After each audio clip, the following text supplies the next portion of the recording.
With LAB Golf releasing a new Adam Scott inspired Oz putter, I figured it was time to go back and give you a head-to-head honest review on both the DF2 and DF3 putters. If you've been following me for a while, you've likely seen me game both of these putters during my playing videos, but I finally made a decision on which one I'm going to crown champion, and here's why. Round 1, let's start with the aesthetics of each putter.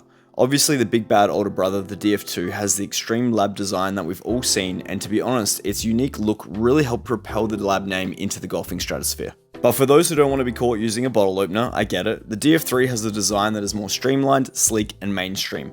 To be honest, I love the look of both of them, but admittedly the DF2 took a little bit more time to appreciate, and for this reason, I'd say the DF3 wins the first round of aesthetics. Round 2, lag putts. If you play golf like me, you'll find yourself with a lot more putts outside 12 feet than you'd care to admit.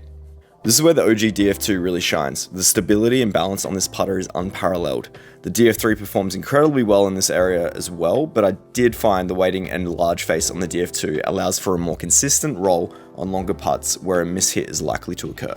The DF2 just beats out the 3 this round due to its confidence-inspiring stability and forgiveness.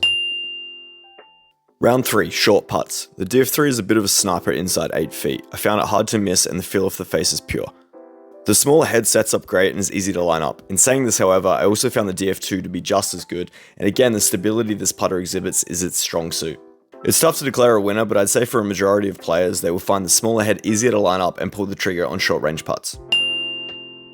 Our final round brings us to attention to detail and overall design. It has to be said the attention to detail in the DF3 design is a step above its predecessor. LAB really went all out and learned from their previous endeavors. The head cover is top notch, the streamlined design is attractive, and the little LAB logos on the grip are a great touch.